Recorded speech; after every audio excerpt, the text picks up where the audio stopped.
We were in a madrasa in Nottingham, in Flintham, in Newark. This was in the 90s. We came to a building that was an old RAF building that had been deserted for 20 years. So we were now coming into this, and we were going to start using this as a madrasa.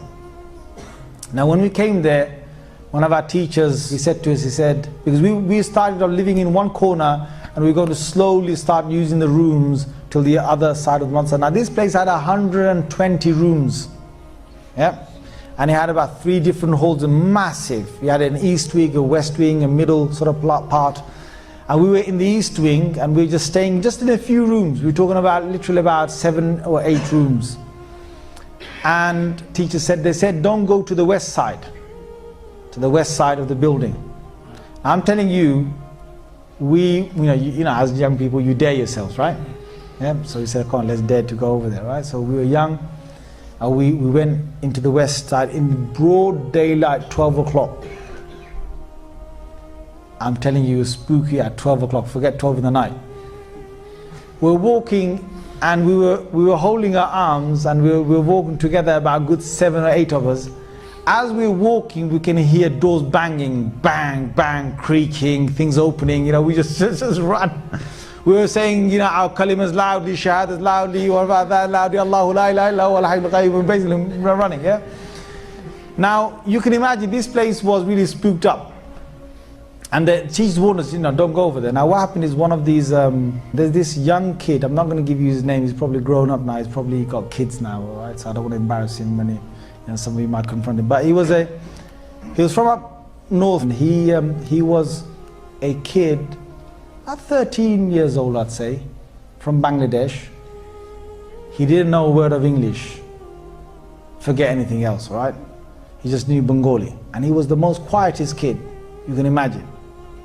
Just quiet, just sticks to himself, and that's it. And he's trying to become a hafiz of the Quran, and he only has done 1 juz. So one day what happens is that he sort of strays off, I don't know, he goes over to the other side, and he comes back. And no one sort of takes much notice of it, but he comes back, and the evening when we're all sitting together and we're sort of reading, I wasn't there in the hall at that time, but there were others who said it, but then I went over to the hall to verify this. So this is something that I have verified myself. What happened is that he came with his Quran up to his teacher. You can imagine a kid who's lallu pattu, who doesn't know a single thing, yeah? He comes with the Quran to his teacher, puts it right in front of him, and he says to him, he says, test me. And he doesn't say in English, he says it in Arabic. Now his kid suddenly knows Arabic, right? So he says, test me. And his teacher looks at him and he thinks, is he having a laugh? You know, those days, you know, the beats were a common thing, right? Thinking, shall I just make spaghetti out of him, you know, like, yeah? So this kid just seems to know, test me, any way you want, yeah? So the teacher says, okay, the Quran's closed. He said, okay, read from the 15th juz.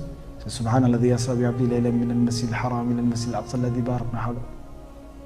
And the teacher looks at him and thinks, what is happening to this kid? So the teacher then tests him from another place, and another place, another place, and this kid now knows the Quran, and the kid challenges the teacher in speaking Arabic.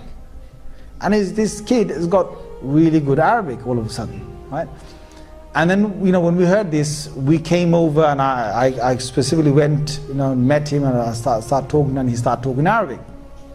Weird. So then we thought, okay, you know, whatever has happened, miracle of God, you know, and you wait. What happens is now this kid is acting really weird, because he goes and he gets a hair clipper, and he shaves half of his head, and he leaves the other half as it is. Takes his hat off, walks down the corridor with half of his hair on one side long, and the other half is completely shaven.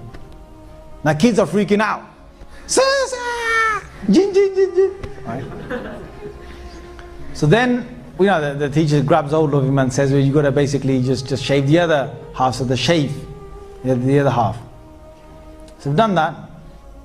Now, and he's acting all weird. He's doing things that sort of abnormal. So he then goes to bed, and okay, he's gone to bed. At about 2 in the night, all these kids, there's 6 to a room, and there's 3 bunk beds in every single room. So there's sort of 2 on every sort of bunk bed.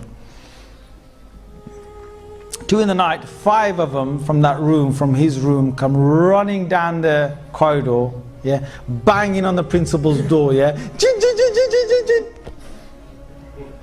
So the principal gets up, says, "What's the matter?" Jinn, jinn, jinn, jinn, jinn. And the principal comes in, and there's only one kid sleeping. It's that one kid, the one that shaved his head, right? The one that knows Arabic all of a sudden now. Yeah, said, "What's wrong?" He said, "Nothing."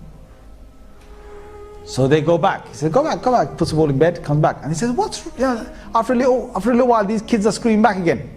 Down the corridor, knocking on his door, jinn, jinn, jinn. So he said, what is it that's happening? They go, when we go into our bed places, yep. Imagine this guy's name is Imran. I'm just making up, I'm not saying his real name, yeah? Imagine his name is Imran or something. They said that we hear all across the walls something dragging its nails or whatever it is and saying,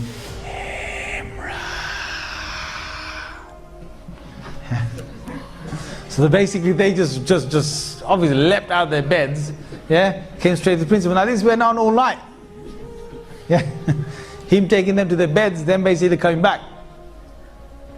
So then the morning came, and the main sort of teacher, Mullah Fadl Rahim Sahib, he called him over, and I was there serving breakfast. Now what's common is in exorcism is that you would recite something, and when you recite it, you're able to, when you recite something, some part of the Quran, then the jinn gets affected because they can't stand the Quran, and then they will like leave, or they will beg to leave.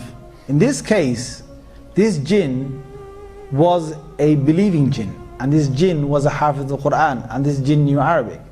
So when the teacher was reciting something on, and trying to recite something to blow on it, the jinn inside this human being was reciting the adverse ayah to break the effect of that.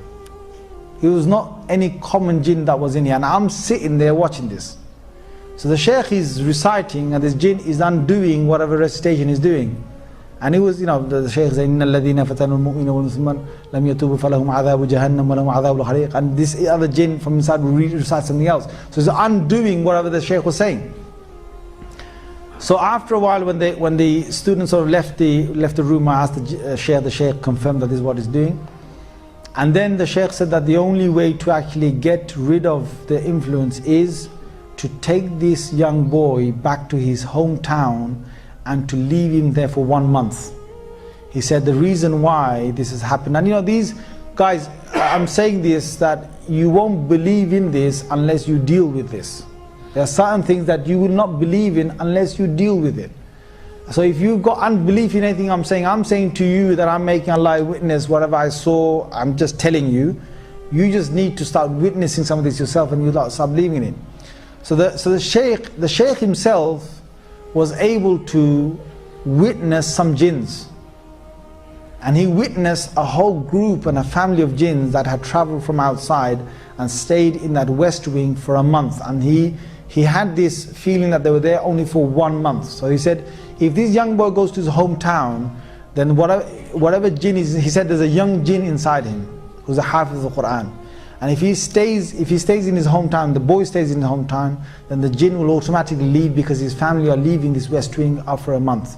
So we took him home, and as we were taking him, my God, I was sitting next to him on his left hand side in a car. He was right in the middle.